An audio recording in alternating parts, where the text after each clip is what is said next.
Did you know that there is actually a writing exercise that can make your writing 10 times sharper, 100 times tighter, and actually teach you some life lessons in the process? Well, hang in there, friend, because I'm going to tell you exactly what that is. Or rather, my guests today will. And not just that, they have a whole story to tell you about how they tightened their writing, and I can't wait for you to hear it. Hey friend, do you love the smell of books? Maybe you absolutely delight in the sound of a pen gliding across a page as you write. Hi, my name is Jian Rodriguez, and I am a Jesus follower, a writer, entrepreneur, and lover of all things boho and books. In this podcast, I want to take you on a journey of discovering yourself, discovering God and your passions, and how to make your life beautiful and so full that it overflows into the lives of others. And over here, we are not about compartmentalizing life. Oh no. Over here, we talk about holistically taking your life and presenting it as a place where others can be blessed just by knowing you. Are you excited? I am. So snag your favorite mug of tea or a pen and paper and let's jump in. Because you're listening to Her Reading Life podcast. Hey everyone, and welcome to another episode of Her Reading Life podcast. I'm so thrilled to have you on today. If this is your first time, welcome. I'm so delighted that you're here. I hope that you feel at home here and that you're able to feel like you just got to my house or we met up at a coffee shop and we're talking like old friends about writing and everything that is so beautiful about the world of creating stories or even being an artist. If you're an artist, welcome. You too are welcome. I am so absolutely thrilled to have you here. Honestly, life lately has been kind of crazy. As per usual, I've honestly been super busy with the anthology and some new projects that I'm actually so excited to let you guys know about. I don't want to give too many spoilers, but I definitely will let you guys know what it is or give little hints of it as soon as I can. But it does have to do with the anthology, but it may be something that you completely did not expect. Also, if you hear little clicks in the background, sorry, that's noise in my kitchen. So, ignore that. But yes, I'm so excited for the anthology projects that I'm working on right now. And speaking of anthologies, I'm actually so excited for today's episode because today's episode actually has some guests who worked on an anthology way before I was ever accepted into the anthology that I'm a part of, Novels in November.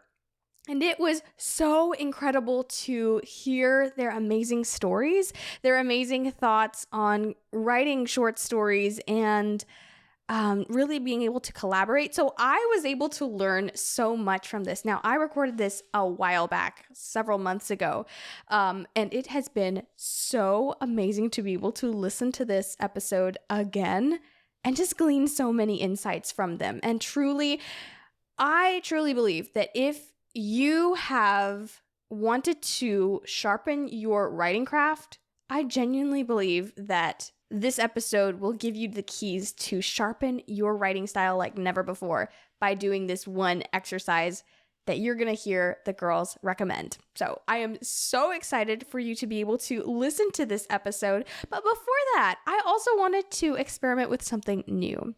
You know, I've had so many of you listeners listen to the podcast, and it's been so absolutely delightful to hear your thoughts and your comments. So I thought, why not actually spotlight them? And so I'm going to be giving a review spotlight to anyone who reviews on Apple Podcasts. And the first one up is from Anime Design Co. And she said, I loved being a guest on this show, and I can't wait for the next episodes to come out. Shira is a fabulous interviewer, and her perspective on living, giving, and repeating is so inspiring.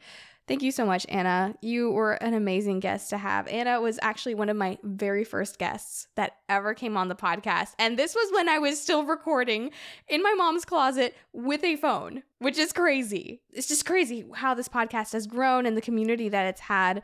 The people that I've been able to meet because of the podcast. And Anna was one of the people that I was able to meet because of the podcast. And it's really been so spectacular to see the beautiful impact. So thank you so much, Anna.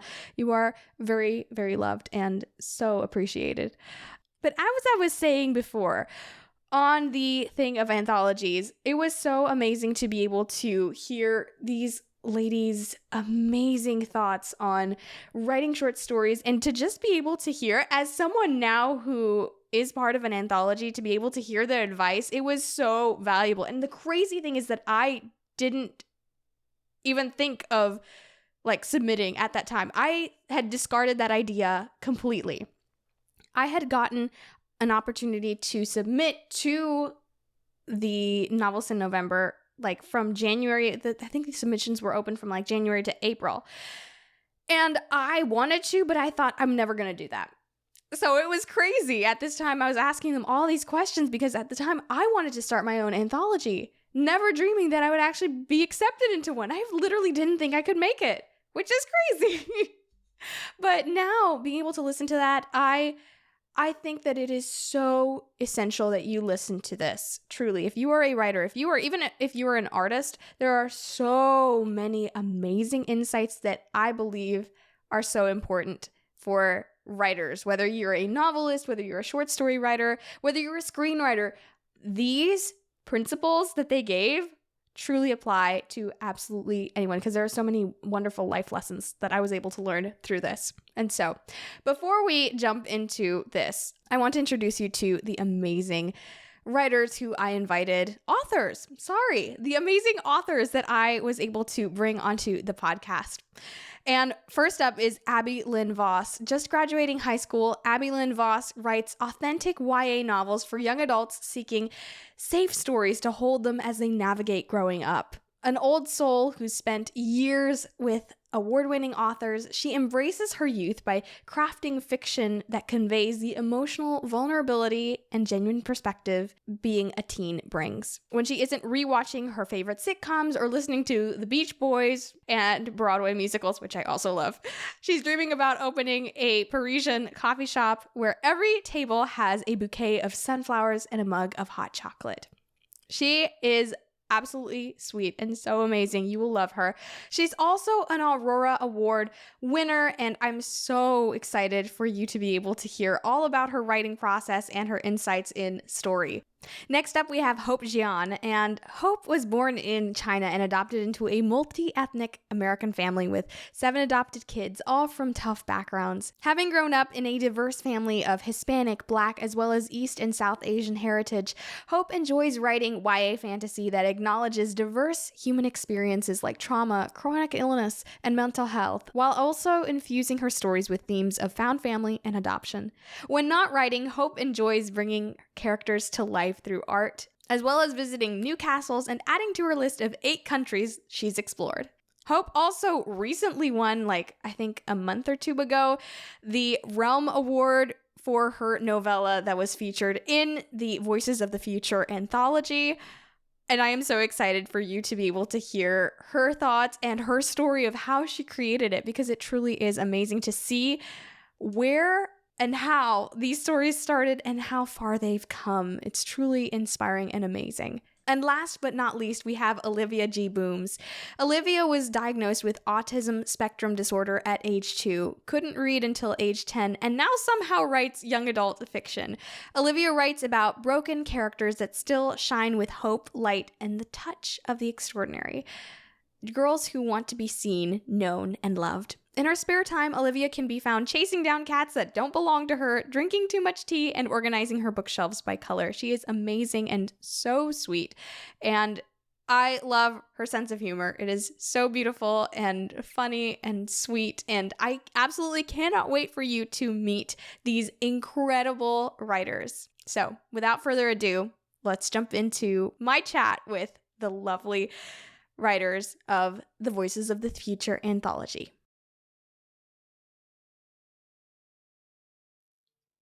Hey everyone, welcome to Her Reading Life podcast. I'm so excited to have you guys here. And today I am so thrilled to have these 3 lovely ladies who have collaborated on an anthology together. I'm so excited to have you ladies here today. Welcome, Olivia, Hope, and Abby. Thank you. I'm Thank super excited. you. Yes, very excited to be here. Yeah. Yeah, thank you so much for coming on. I'm so thrilled to be able to chat with you guys about anthologies. And just because I feel like it's something that's becoming really popular now, but also because I don't know, I feel like there's just something special about writing short stories.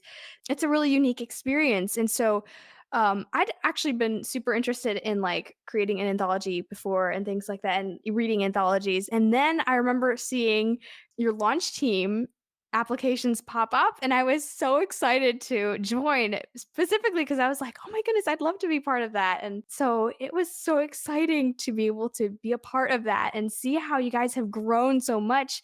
It's incredible how it's become what, a number 1 new release, I think, right? Mhm. It has, yeah. Yes. Yeah. That's so exciting. And so, honestly, like, you guys have come so far, but I would love to hear how you guys started. What's your story? And what were some of the first books that, just made you fall in love with storytelling? Abby, if you'd like to start, then you can absolutely start. That sounds great. Yeah, so for me, I really first fell in love with the Warrior Cat series. I don't know if anybody read those. There's like 60 books of them, and basically it's about cat clans that live in the woods. And so the first thing I wrote was like fan fiction for that. Me and my best friends, we might have started a cat clan in the woods ourselves as well, because we were totally normal homeschoolers. Nothing crazy about us at all. But so yeah, Warrior Cats is like what first got me obsessed with reading. And then another part of just storytelling that I just fell in love with was like I grew up watching kind of like 2000 sitcoms that were like family style, just so heartwarming. And so from there, I just really loved stories that were like very grounded in real life. And I feel like that's why I write very like grounded stories, typically like magical realism or contemporary fantasy. And even when there are like little fingerprints of magic around the story, there's still like a very homey feel, I guess. And so then when I became like a teenager and I was reading more YA books, I really like craved books that just felt super like authentic to the experience of being a teenager and growing up and all of that. Like I fell in love with authors like Bridget Kemmerer. I don't know if that's how you say her last name, but she's the author of like Letters to the Lost, and Caroline George and Maggie C. Fodder. Like those authors, I just feel like really write YA stories that feel like an authentic like teenage experience story. And so now I just love writing YA stories for teenagers that are like me and are looking for just like comforting, safe stories that they can read and just that can hold them as they're like navigating growing up and all of those things. So that's really what I love writing and how I found this little niche. I love that so much. And yes, I love that you were able to be inspired by I guess, by the lack of something that you loved, that you didn't see it like, oh, great, there's no books that I like. You thought, oh, wow, this is an opportunity for me to be able to write something beautiful and to fill a gap that there is for other people that may be wanting homey books like the ones that I love and the ones that I want. I love that so much. Olivia, I'd love to hear a little bit of your story. How did you just first get interested in writing? Like, what sparked that? Well, I'm a little strange because I didn't do a lot of reading growing up. Instead of reading, I watched movies or listened to audiobooks or audio dramas. And I really loved popular fandoms like Disney, Marvel, Star Wars, even Ninjago, and even Adventures in Odyssey. What really stuck with me throughout all those popular stories, though, was how they let me down, and really there was nobody like me. They just more disabled characters. And at the end of the day, or rather, at the end, I got so tired of it. I just wanted to write it myself instead of waiting for somebody to do it for me. So that's where I I got love where I am. That's beautiful. I love that. Yeah, and I'm seeing a common thread here of like just writing what you want to see in the world. I know there's like a quote or something like that about like be the kindness that you want to see in the world, something like that. But I feel like in this sense, yes, write the book you want to see in the world because honestly, the fact that you desire something and that you want to read a certain kind of book and that you haven't found it, maybe there are other people who are looking for that same thing. You're not the only one. Like most of the time, you are not going to be the only one at all. How about you, Yeah. Hope? I'd love to hear your story. Yeah, so at a pretty young age, I just kind of decided I wanted to write little stories because I thought, why not? I grown up really surrounded by books. We had books in almost like every room of our house, and we listened to audiobooks. I was read to as a child, so I was really immersed into books. And yeah, just as a kid, I was just like, yeah, why not? That's cool, that's fun. And I did that, and there are these silly little things about animals, and particularly mine were about cats. Eventually, they turned into longer ones about humans, but still with a cat. Yes. But at the very beginning, I didn't really have aspirations to be an author, but that kind of continued. And actually, through the promptings of someone else, my mom actually recognized my enjoyment of writing stories more than I did.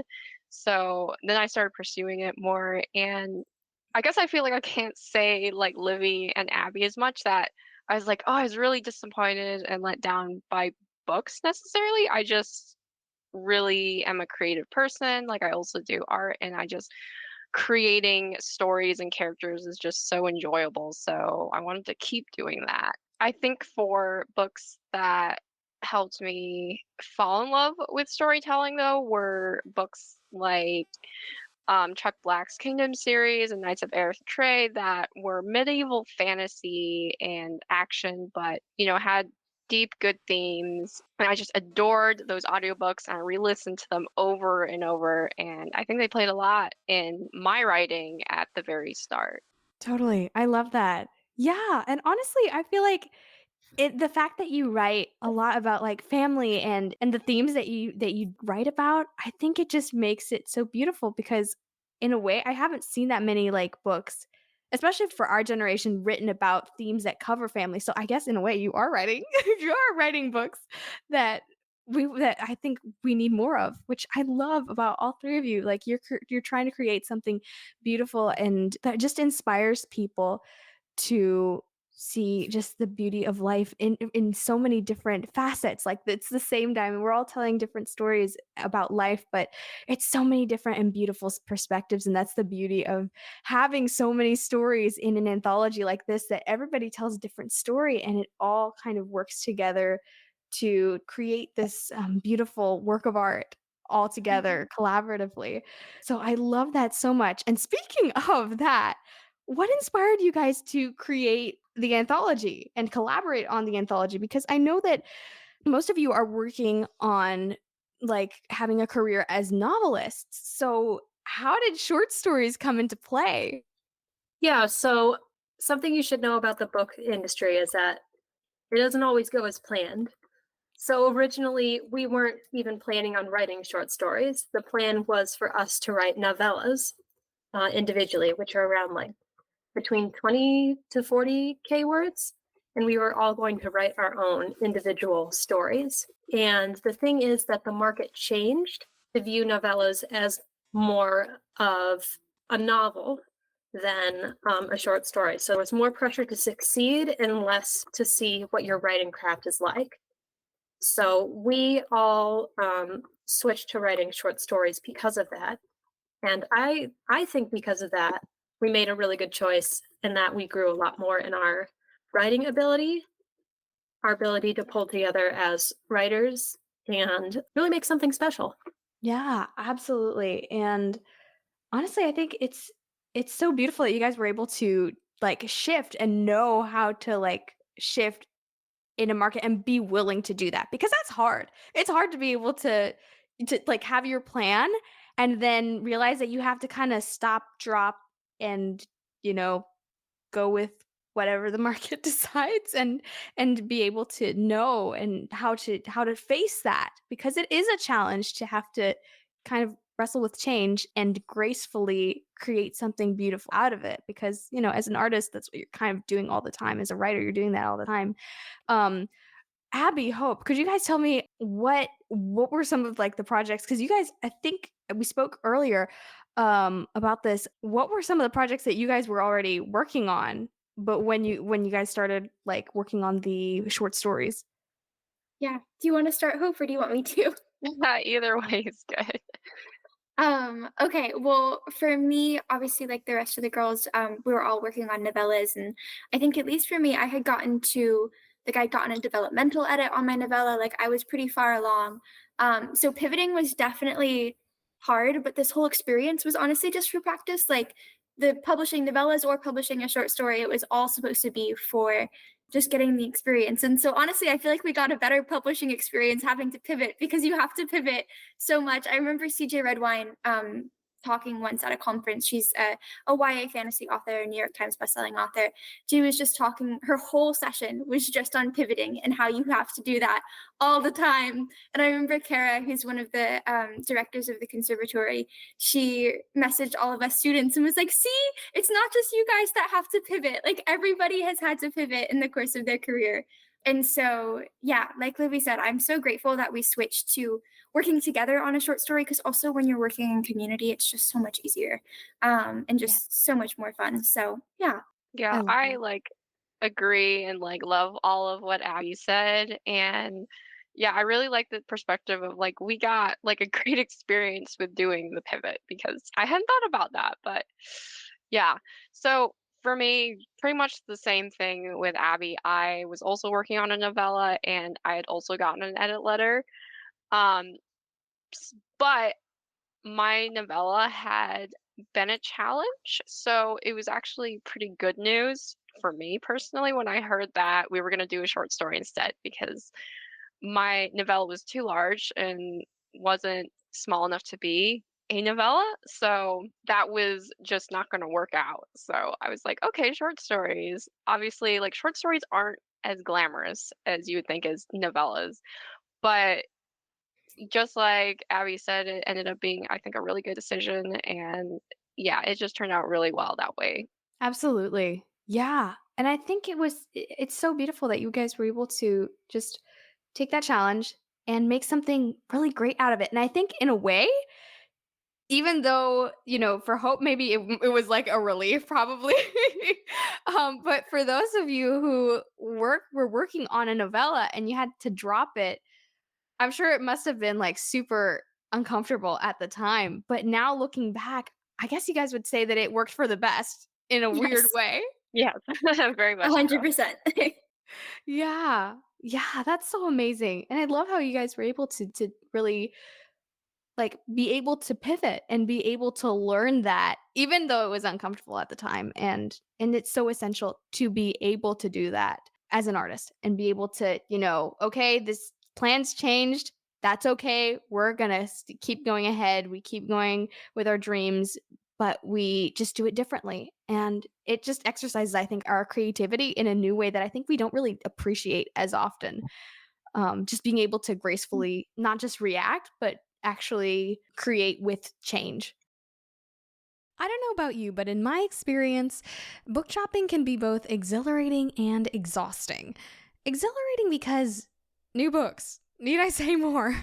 But also exhausting because sometimes those books end up disappointing you, either because they promise something they don't deliver, ruin a story with unexpected agendas that really weren't necessary, or have content you just don't feel comfortable with.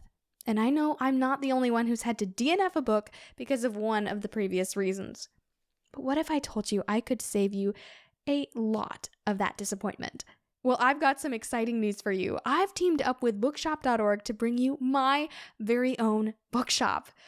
That's right. You can now find all my handpicked book recommendations in one convenient spot, complete with content warnings and personal notes from me, so you can find the perfect book for you. Whether you're into gripping thrillers, heartwarming romances, or thought-provoking nonfiction, I've got something just for you.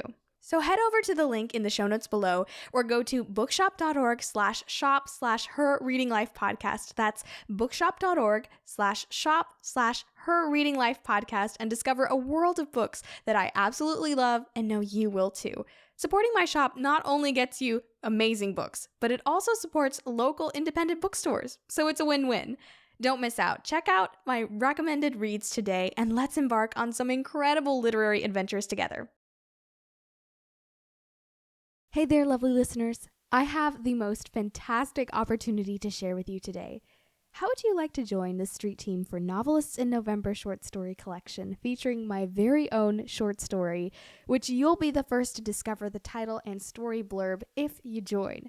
This enchanting anthology is launching this November, and I'd be absolutely delighted to have you join us. Picture this: dark academia vibes, cozy sweaters, rain pattering on your window, and all your favorite bookish feels with a mug of hot tea or pumpkin latte. That's the essence of this collection. By joining our street team, you'll get exclusive behind-the-scenes info, early access to the cover, sneak peeks of the stories, first dibs on pre-orders, and some very special gifts I'm personally designing just for you. And the best part? There are no requirements. It's super flexible to fit your schedule. We're planning an exciting cover reveal in June and story and title reveal earlier in the month. Plus, you'll get an early ebook copy of the anthology and see our book cover before anyone else. So, if you would love to be part of this cozy autumnal adventure, click the link in the show notes and join the rest of our bookish friends on the street team, or visit bio.site/ShiraJRodriguez. That's bio.site/ShiraJRodriguez. Thank you so much for your incredible support and enthusiasm. I'm truly grateful for you, and I can't wait to see you on the team. Hey there, listeners. Before we dive back into today's episode, I want to take a quick moment to talk about something really important. Reviews are the lifeblood of any podcast. They not only let us know what you're loving about the show, but also help others discover the beauty of living, giving, and repeating. So if you're enjoying the content we're putting out, here's a small favor I'd love to ask. Could you take just a minute or two to leave us a review on your favorite podcast platform? Whether it's Apple Podcasts, Spotify, or any other platform you listen on, your reviews make a world of difference. By leaving a review, you're not just sharing your thoughts with us, but you're also helping us climb the charts and reach more listeners who might benefit from our discussions. Plus, it's a wonderful way to show your support for the content you love. So friends, if you're finding value, inspiration, or even just a good laugh in any of these episodes, please consider dropping a review. It only takes a moment, but it means the world to us. And hey, if you want to go the extra mile, share the podcast with your friends, family, or anyone you think would benefit from these conversations. Together, we can create a community of listeners who are engaged, inspired, and ready to take on the world. All right, that's enough from me. Let's get back to the show. Thanks for being the wonderful, lovely, incredible listeners you are. And as always, enjoy the episode. Absolutely. Yeah.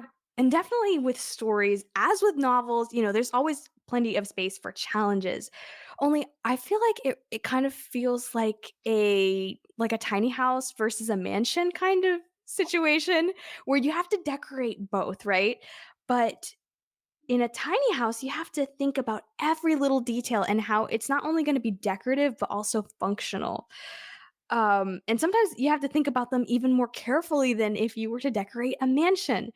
So, what were some of the challenges that you guys faced during the writing or during the editing process, and how did you overcome them when it came to creating something that was small, like smaller sized, like a short story?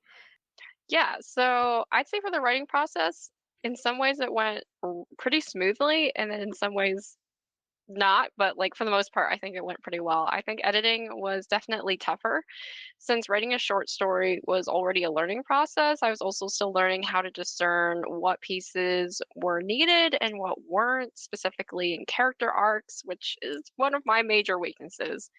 But I really wanted to make sure the emotional punch was present. So when I was cutting my word count, because mine was like the highest of all the short stories, it was definitely hard, but it was also the tightest, and it was also the tightest thing I'd written. So getting it any tighter felt like quite a challenge. So that was definitely a challenge as far as prep before drafting. Other obstacles I ran into were definitely not letting myself overcomplicate things with the magic system, because there is a little bit of magic in there, and I'm very prone to overcomplicating things. So that was something I definitely had to watch out for. Yeah. Oh, same here. I totally get the overcomplicating things. My work is usually longer than it's supposed to be. They give me 10,000 words and it ends up being like 12,000 words or 15,000 words. Okay, exactly. Yeah. And so, but yeah, and something that I did notice that you guys were a lot of you guys were using magic, and that is hard to communicate a magic system within a very compact space. Yeah, and I saw you, Abby, that you were nodding to like Yes. like, it's hard. It is really hard. What were some of the challenges that you faced during like the writing process or the editing process when, especially in regard to like the magic systems? Because I know we talked about this before. Yeah, definitely. I mean, for me, it really came down to like figuring out what the core of my story was, which for me, the core of my story is almost always like the main character and their journey and the relationships that are there. And so, really, just using that core as like a filter for everything else. So, like, if a detail of the magic system didn't relate to the main character and their journey, then it wasn't going to be added as much as I might have thought it was cool. It wasn't going to be added. And also, it's really hard when you're trying to drop a reader into like a magic system that the character already knows, so they're not experiencing it like it's new, but they're like, oh yeah, like this car teleports to the shop and it's totally normal. And so having to be really specific about like, again, just every line of dialogue and how you use that to show the magic system, every line of anything, prose, dialogue, whatever, description, and just really filtering that through like what is it doing. It has to have multiple functions in order to work in a short story, just because you have that limited word count. And so it was definitely a lot of um like Hope was kind of talking about like write it long and then having to like go back and edit and paring it back and slowly refining it. Exactly. Yeah, it's like the classic kill your darlings Hmm. scenario where you're like, "I love this so much, but it needs to go sometimes because you have Yes. to really in like a confined space, in the limited space that you have to be able to tell a good story, you have to only keep the essentials." And I feel like people kind of underestimate how difficult it can be to write a short story. It is very Mhm. challenging to be able to give an engaging story and to communicate that beautiful feeling that you get after you read a really good story. It still has to have that feeling, but it has got to be like 10 times smaller than a novel. Yes, definitely, definitely. I have a much greater appreciation for short story writers now. I'm like, I don't No know. kidding. It's so Yeah. hard. Yes. Yeah, absolutely. Olivia, what were some of your challenges during, the whole writing process for your short story? My main challenge was forcing myself to write it. Unlike a lot of people where they write stories that they connect really closely to as like their heart story, I didn't feel as much of a connection to this one. So I liked what I was writing, like the subjects, but I was very detached from the process in writing it. So just forcing myself to sit down and write the story and meet my deadline and keep going was the biggest difficulty for me outside of meeting word count or making sure that I communicated everything correctly. It was just make sure you actually have a story. Yeah. That's it. That's an important part of writing is having something to say. Absolutely. And yeah, I think it's also a little bit more difficult to sometimes go into the world of like your short story because it's so much faster. You haven't like simmered and marinated on this short story for quite so long. A short story is typically going to be a moment. It's going to be maybe only 3 hours in this person's life. Like typically it's an important moment in their life, in the character's life, but it's only a fraction of the moment. And you have to bring your character seamlessly into the story and pull them seamlessly out as well. Which, by the way, I think you did a lovely job on that, Olivia. When you did your story, it was so beautiful. I loved the ending was probably my favorite part, and the way that you had it open ended, which is so beautiful because I think in short stories you also have the opportunity to do some experimental stuff that sometimes you can't do with novels, which is really interesting when you can kind of work with that. Yeah, definitely. I remember Mhm. one of our anthology authors, Rachel. She's the one that wrote the fairies in the garden story. And she was like, "This is the only chance where I'm going to be able to write like an old man main character and just like explore with that and do it, because I can do it in a short story, even if though that's not what I normally write. But like, I can't write a whole novel with this." And I thought that was so clever. That is so cool. Yes, absolutely. That's so cool that, and I feel like we don't even explore that as much as we could, totally. Because there is like sometimes when we come to write a novel, we're like, okay, I gotta write this in such a way that I know I can write this character believably or things like that. But with short stories, they can be very experimental and actually, I guess, in a way useful to writing a different perspective that you didn't think about before. I remember Mhm. I was sort of slightly off tangent, but slightly not. Um, I was chatting with somebody on Instagram, and they were talking about how they had a lot of plot ideas and plot bunnies and things like that, and they were concentrating on a novel. And I was like, hey, maybe you could just like experiment with just testing them out, giving them a test drive in like a short story form or something like that, and that way you can kind of experiment and you can Mhm. enjoy the process of writing from a different perspective. And even like growing as a person, I think short stories have the opportunity of growing us as a person with empathy because we're able to have an easier way of being able to write from a different perspective that we maybe wouldn't be able to write a full-length novel of, but we get to see like almost like peer through a window into their view and into their life. Absolutely, yeah. Yeah, I love that. Yeah, that's really great.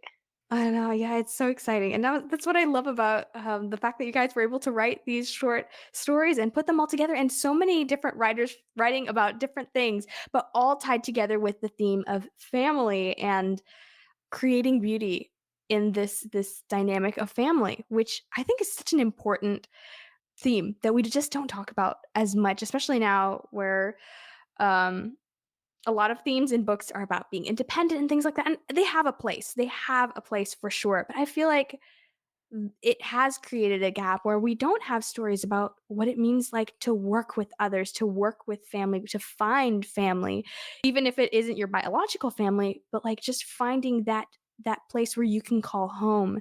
And I think that a lot of people are actually longing for that.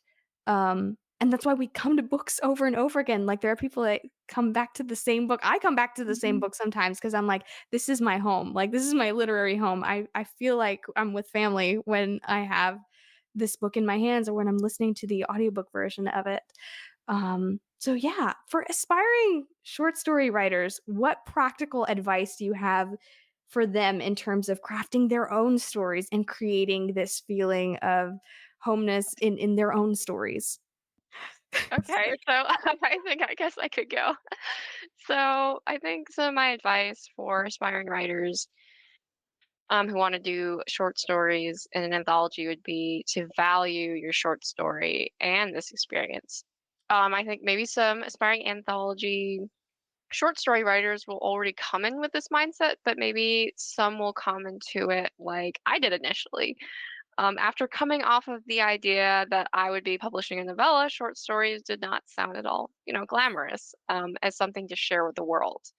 But learning to write a solid short story is super valuable. It can be so helpful for skill growth, as we've talked about, as well as just the potential to really um, potential to be an impact on others. Sure, short stories are small, but they can really pack a punch. Mhm. Absolutely. I totally agree. Oh, did you Yeah. want to add something, Abby? Oh, yes, I will go, and Livia, I don't know if you have anything to add, so definitely let me know, but, Yeah.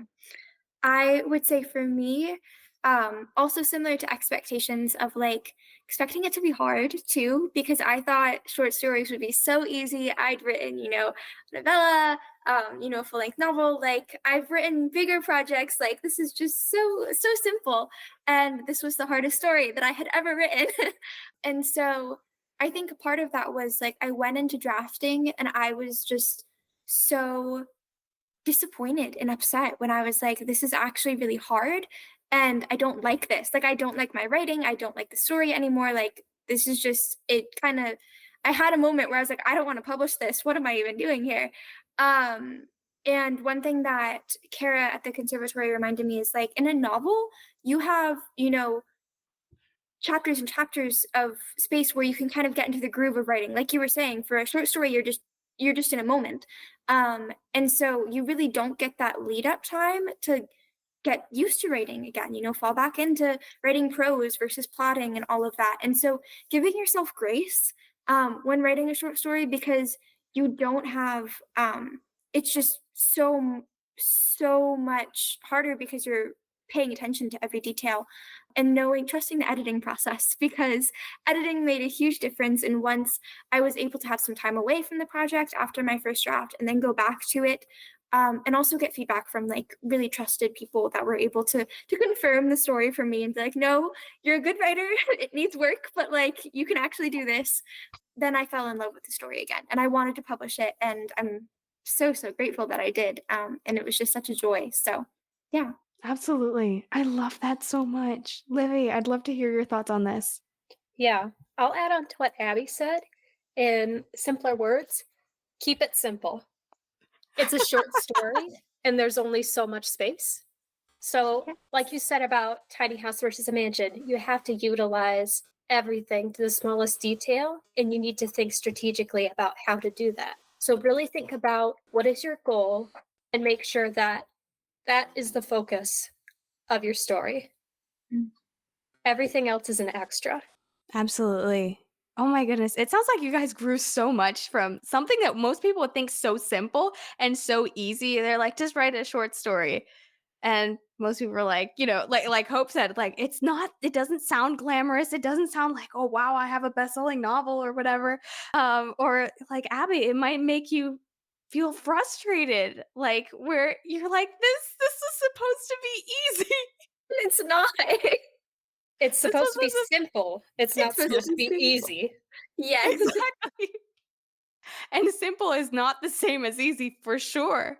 Nope, it's not. Yeah, exactly. And I love that you guys were able to learn how to make it simple, even though it was hard, but make it simple and truly embrace like the essence of what a good story is. Because whether you're writing a short story or whether you're writing a novel, the principles are the same. You have to have a character, you have to have plot, but everything. But I think it's almost like having almost like a higher standard for the same thing, because in a novel everything has to do with each other. Like everything should have a purpose, but in a short story it's like everything has a purpose on steroids. Everything literally, every word has to have a purpose within the narrative. It has to reflect the story. It has to every word should tell a story in itself. And I just think that it's so beautiful how you guys were able to grow out of something that you guys were like, this is gonna be lackluster. I think you hit it exactly. Yes. It really is. If you want to write novels or be a novelist or even just grow a little bit in storytelling skills, write a short story. Write some short stories. Write even shorter short stories, because it will help you really elevate your writing skill to be able to write those larger and more ambitious things. Yeah, and honestly, short stories may feel like the training ground, but the fact that you guys were able to write a short story and publish a #1 new release like in short story form, that's crazy. That is an accomplishment in and of itself.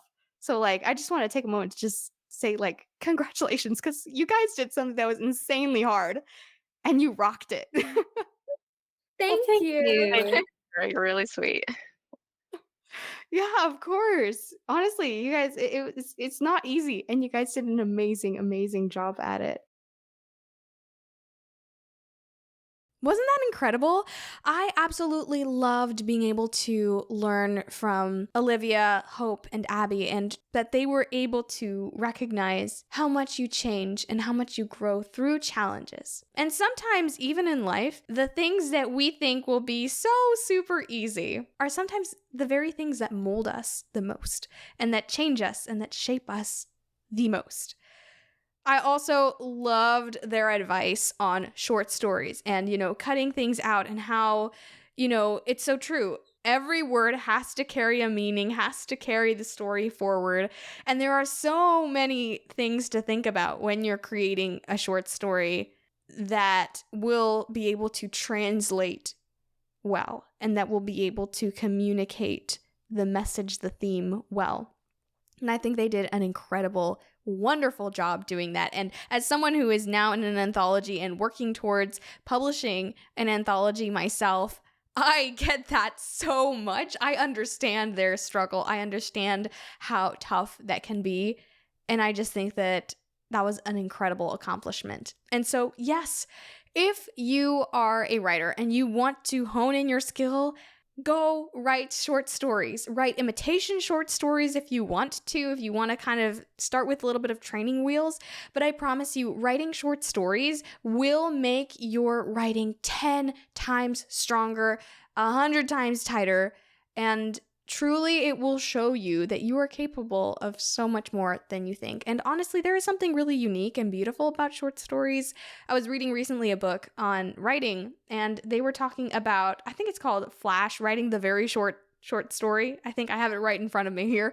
And they were talking about how some writers even think that novels are just way too long and way too clunky, and that somehow short stories are like the perfect size, or like the shorter the short story, the better, or something like that. I don't know if I would agree, but there is one thing that is absolutely right about writing short stories, and that is that they make your writing so much stronger because of the economy that you're forced to have with your words. Everything has to be important, everything has to move the story, and it really teaches you to be able to, in a short amount of time, be able to communicate a feeling and a story, and that is really the essence of storytelling.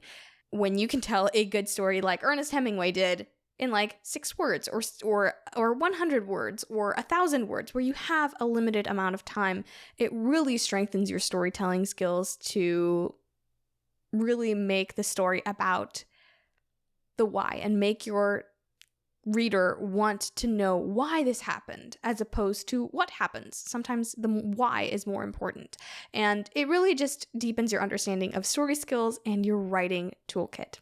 So hopefully you enjoyed today's episode. Tune in next time as Abby, Hope, and Olivia all share moments from their own writing journey that they feel will resonate with aspiring writers. Something that was really, really difficult in their story and how they overcame it. It's truly inspiring and amazing, and I can't wait for you to hear it. So until next time, friends, continue to live, give, and repeat, and I'll see you next time.